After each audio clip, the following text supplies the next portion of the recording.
और फतेहपुर में मकबरे को मंदिर बताने पर बड़ा विवाद खड़ा हो गया। आरोप है कि कल हिंदू संगठनों के लोग ईदगाह में बने मकबरे पर पहुंचे और फिर उसे मंदिर बताकर जबरदस्त हंगामा शुरू कर दिया। आरोप तो यह भी है कि हिंदू संगठन के कुछ लोगों ने मकबरे की छत पर चढ़कर भगवा झंडा भी लगा दिया और मकबरे के भीतर पूजा पाठ की। माहौल को बिगड़ता देख कुछ ही समय में भारी पुलिस फोर्स की तैनाती वहां पर कर दी गई। इस घटना के बाद से इलाके में तनाव का माहौल है। पुलिस ने मकबरे में हंगामा करने के आरोप में 10 नामजद और करीब 150 अज्ञात लोगों के खिलाफ मुकदमा दर्ज कर लिया है। आगे माहौल खराब ना हो और इसके लिए 7 जिलों की पुलिस की भी तैनाती इस वक्त आप देखिए आसपास के इलाकों में कर दी गई है। तो कल जिस तरह से हमने देखा था, भारी तादाद में लोग इकट्ठा हो गए थे। बीजेपी के एक नेता हैं, जिला अध्यक्ष हैं, उनके आह्वान पर ही सब कुछ हुआ। उन्होंने बताया कि पहले ये मंदिर था तो हम क्यों ना इस मकबरे में पूजा करें, और इसके बाद भारी भीड़ जमा हो गई और कोशिश की गई कि गुंबद पर चढ़कर भगवा फहराने की। इसके बाद वहां पर पुलिस आई और पुलिस ने उस पूरे मामले को कंट्रोल करने की कोशिश की। लेकिन अब आपको बता दें कि इस वक्त भी तनाव की स्थिति है और इसी तनाव की स्थिति को देखते हुए पुलिस बल की तैनाती वहां पर की गई है। इस पूरे हंगामे में 10 नामजद और करीब 150 अज्ञात लोगों के खिलाफ केस दर्ज कर लिया गया है। आगे माहौल खराब ना हो इसके लिए आप देखिए किस तरह से वहां पर पूरे एरिया को एक बांस बल्ली का घेरा बनाकर घेर दिया गया ताकि कोई अंदर की तरफ दाखिल ना हो। 7 जिलों की पुलिस की तैनाती इस वक्त इसके आसपास की गई है।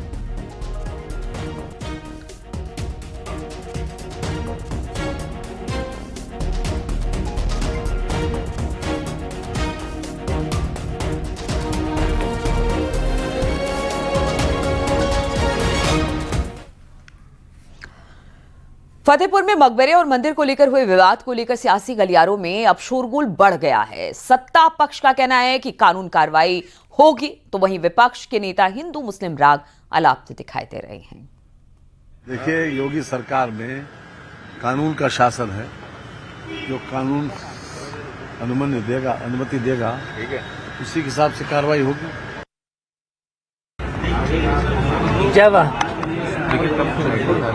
सामाजिक न्याय की बात करें तो ये हिंदू मुस्लिम करेंगे, आपस में लड़ाने का काम करेंगे। दरअसल ये पूरा विवाद बीजेपी जिला अध्यक्ष के बयान के बाद शुरू हुआ, जिसमें उसने मंदिर होने का दावा किया और फिर पूजा पाठ करने की अपील की। वहीं अब बवाल होने के बाद बीजेपी के जिला अध्यक्ष शांति बनाए रखने की अपील कर रहे हैं। कुछ तथ्यों को गलत जो सरकारें थी उन्होंने गलत आधार पर खतौनी में नाम चढ़वा लिया, एक पक्ष फैसला करा लिया है और कुछ लोगों ने उसको घेरने का काम किया और एक वर्ग विशेष के लोगों ने चुपके वहाँ पर कुछ मजारे अंदर बना लिया है। और यहाँ के हिंदुओं जो रहते हैं बगल में, वह लोग प्रतिदिन बाहर से दरवाजे से आरती करते हैं, पूजा अर्चन करते हैं। हम लोगों ने कहा है कि यह मंदिर को उन्होंने खंडित कर दिया है। हम लोग पूजन और पाठ करेंगे, वो आपके सामने होगा, आप दिखाई देगा। हमने जो आह्वान किया है आपकी नज़र में आएगा। आप धैर्य रखिए, आप सब देखते जाइए क्या होने जा रहा है। देखिए, प्रशासन एक वर्ग विशेष से मिला हुआ है। आप कल्पना करो, जब यह विवाद चल रहा था तो उन मजारों में नई चादरें कैसे पहुंच गई कि किसी के बहकावे में ना आए। कुछ शरारती तत्व हैं जो लोग माहौल को बिगाड़ना चाहते हैं। ऐसे लोगों से शांत रहें। अगर किसी से कोई बात है, कोई उकसावे का काम कर रहा है, तो अपने जिम्मेदार पदाधिकारी से बतावें, मुझसे बतावें, लेकिन किसी के उकसावे में मत आए। शहर को शांति और सुखमय बनाने में आप सहयोग करें। अपने आसपास की कोई बातों से, कोई ऐसे वीडियो डाल रहा है उनमें किसी प्रकार का कोई ऐसे कमेंट ना करें कि जैसे आपसी भाईचारा का सौहार्द बिगड़े। मैं पुनः आप सबसे निवेदन करूंगा, सभी संगठनों से निवेदन करूंगा। आजमगढ़ में मुबारकपुर थाने पर तैनात होमगार्ड जिले का बड़ा गैंगस्टर निकला। होमगार्ड निरंकार राम पर आजमगढ़, मऊ और देवरिया में कई आपराधिक मामले दर्ज हैं और उसके ऊपर पॉक्सो, गांजा तस्करी, लूटपाट, डकैती के 8 केस दर्ज हैं। हैरानी की बात यह है कि जिस थाने में होमगार्ड तैनात है उसी थाने में उसके खिलाफ 6 मुकदमे दर्ज हैं। हैरानी की बात यह है कि गंभीर धाराओं में केस दर्ज होने के बाद भी उसे मालखाने की सुरक्षा की जिम्मेदारी सौंप दी गई। और इस साल 2001 की बात करें तो मुबारकपुर थाने पर होमगार्ड के पद पर उसकी तैनाती हुई थी। आरोप के मुताबिक होमगार्ड निरंकार ने साल 2003 में अपराध करना शुरू किया और पिछले 22 वर्षों से थाने में रहकर कई बड़ी आपराधिक घटनाओं को अंजाम दे रहा है। प्रदेश के टॉप 10 अपराधियों में भी होमगार्ड निरंकार का कनेक्शन है। तो देखिए कि कैसे आखिर इतने बड़े अपराधी को होमगार्ड बना दिया गया है। आखिर ऐसा कैसे हुआ? बातचीत करने के लिए अभिषेक उपाध्याय। अभिषेक, 2001 में होमगार्ड में इसने ज्वाइन किया, 2003 से अपराध कर रहा है, क्या किसी की नजर अब तक नहीं पड़ी है? जी नीलू, आपको बताना चाहेंगे ये होमगार्ड निरंकार राम जो मुबारकपुर का ही रहने वाला है। वर्ष 2001 में इसकी नियुक्ति जो है मुबारकपुर थाने पे होमगार्ड के पद पर हुई थी, जिसके बाद ये वहां ड्यूटी करना शुरू कर देता है। इसी बीच इसकी जो मुलाकात होती है अपराधियों से होती है, थाने पे आने जाने वाले अपराधियों से होती है, उसके बाद ये उनके संपर्क में आता है, उसके बाद अपराध जगत में कदम रखता है। वर्ष 2003 में इसके ऊपर पहला मुकदमा दर्ज होता है। तब से लगातार ही आपराधिक गतिविधियों में संलिप्त रहता है। इसके ऊपर गांजा तस्करी से लेकर चोरी, डकैती और पास्को एक्ट जैसे यानी कि मासूम बच्चियों के साथ दरिंदगी जैसे संगीन आपराधिक मामले दर्ज है। बावजूद इसके अभी तक इसके खिलाफ कोई ऐसी कार्रवाई नहीं की। हालांकि इसके पहले जो होमगार्ड की कमांडेंट नहीं, ये बताइए कि क्या अभी भी होमगार्ड के पद पर है ये? जी बिल्कुल, अभी भी ये थाने पर होमगार्ड के पद पर तैनात है। और सबसे हैरान करने वाली बात जो होती है, थाने की सुरक्षा की जिम्मेदारी जो थाने पे गेट पे तैनात होता है होमगार्ड होता है, उसकी जिम्मेदारी इसको दी गई है। तो कहीं न कहीं जो थाने की शुचिता होती है वो कई बार ये भंग किया होगा। थाने के जो बड़े गैंगस्टर रहे होंगे उनको ये बातें बताई। आपने इनके बड़े अधिकारियों से बातचीत करने की कोशिश की अभिषेक? जी निश्चित तौर पे हमारे बातचीत जो है बड़े अधिकारियों से हुई है। ये जैसे ही ये मामला संज्ञान में अधिकारियों के आया है, इसके पूरे बायोडाटा को निकालने में जुट गए। हालांकि इसकी शिकायत इसके पहले भी कमांडेंट से की जा चुकी थी, जिसके बाद इसको निलंबित भी किया गया था। लेकिन उसके बाद वो हाईकोर्ट से स्टे लेता और फिर से आकर उसी थाने पर तैनाती करा लेता। तो कहीं न कहीं जिस तरीके से ये लगातार पिछले 22 वर्षों से अपराध करते आ रहा है और उसी थाने पर तैनात होकर के कई आपराधिक घटनाओं को अंजाम भी दिया और अभी तक इसके खिलाफ कोई कार्रवाई नहीं हुई, तो कहीं न कहीं जो वहाँ की थाने की पुलिस है, थाने की इंचार्ज जो होते हैं और जिले के बड़े अधिकारी होते हैं, उन पे भी कई सवाल। अभिषेक, सबसे बड़ी बात है कि बड़ा रसूखदार ये जो होमगार्ड है, क्योंकि आप सोचिए कि एक मामला होता है तो उसके खिलाफ विभागीय कार्रवाई शुरू हो जाती है। इसके खिलाफ तो जिस थाने में है वहीं पर 6 FIR दर्ज है।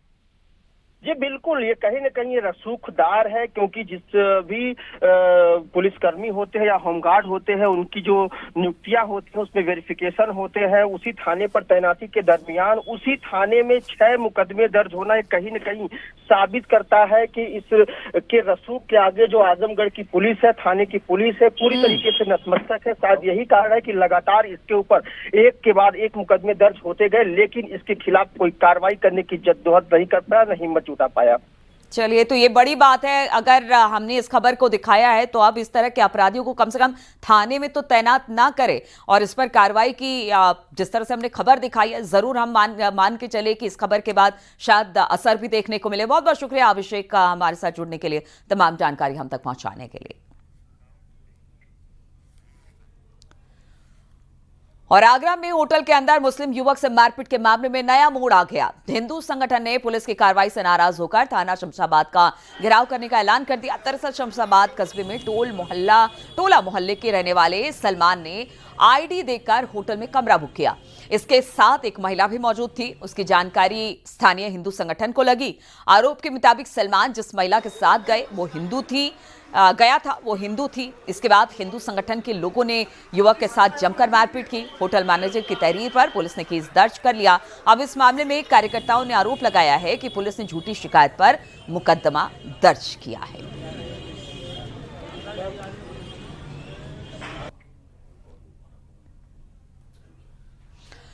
सहारनपुर में पुलिस ने फर्जी पुलिस ऑफिसर को गिरफ्तार कर लिया। खुद को पुलिस ऑफिसर बताकर ग्राम प्रधान और पार्षदों से पैसे ऐंठने का काम ये ठग किया करता था। पुलिस के हत्थे अब ये चढ़ गया है। आरोपी मथुरा जिले का रहने वाला है और उसके पास से करीब 3 मोबाइल और 5 सिम कार्ड बरामद हुए हैं। आरोपी साहुन चुनाव आयोग की वेबसाइट में नंबर निकालकर इन लोगों को कॉल किया करता और बहाने से उन्हें रुपए मंगवाता और फिर मोबाइल बंद कर गायब हो जाया करता था।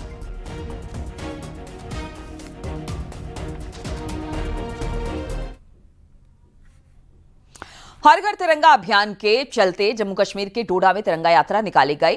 1508 मीटर लंबी तिरंगा को लेकर हजारों लोग यात्रा निकाली। ये तस्वीरें देखिए, कितनी खूबसूरत तस्वीर जम्मू कश्मीर के डोडा से हर घर तिरंगा यात्रा। और डोडा में भी इसी तरह से यह अभियान चलाया गया, जिसमें जम्मू कश्मीर के डोडा में तिरंगा यात्रा निकाली गई। 1508 मीटर लंबी तिरंगा को लेकर हजारों लोग चलते दिखाई दिए।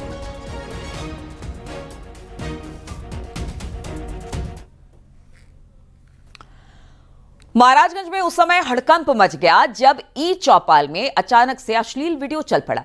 मामला 7 अगस्त का है। बेसिक शिक्षा की समस्याओं की समाधान और बुनियादी सुविधाओं पर चर्चा के लिए कलेक्ट्रेट के NIC में गूगल मीट के माध्यम से ई चौपाल आयोजित की गई थी। मीटिंग में DM संतोष शर्मा भी थे और इस दौरान एक ID से अश्लील वीडियो चला दिया गया। इस वीडियो पर एक अश्लील कमेंट भी किया गया। DM ने आदेश पर इस मामले में थाना कोतवाली में 2 लोगों के खिलाफ मुकदमा दर्ज किया है। पुलिस मामले की अब छानबीन कर रही है।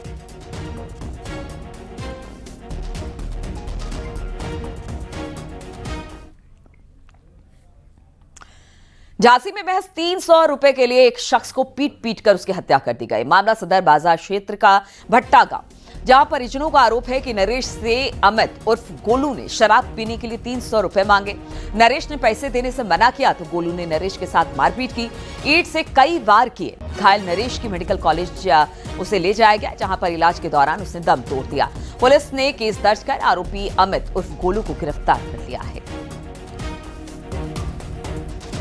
और उसके द्वारा यह बताया गया कि मोहल्ले के ही अमित उर्फ गोलू के साथ गांव में बने कुएं के पास खा पी रहा था और अमित उर्फ गोलू गुस्से में आकर उसके साथ मारपीट की, जिससे उसकी छाती में चोट आई और उसकी सांसें रुक सी रही हैं। जिस पर नरेश के परिजनों द्वारा तत्काल नरेश को मेडिकल कॉलेज ले जाया गया, जहां डॉक्टरों द्वारा उसे मृत घोषित कर दिया गया। इस संबंध में थाना सदर बाजार में सुसंगत धाराओं में अभियोग पंजीकृत करते हुए 100 का पंचायतनामा की कार्रवाई कराकर पोस्टमार्टम के लिए भेज दिया गया है। इस प्रकरण में अन्य विधिक कार्रवाई प्रचलित है। और रुकेंगे यहाँ पर छोटे से ब्रेक के लिए, जल्द लौटते हैं।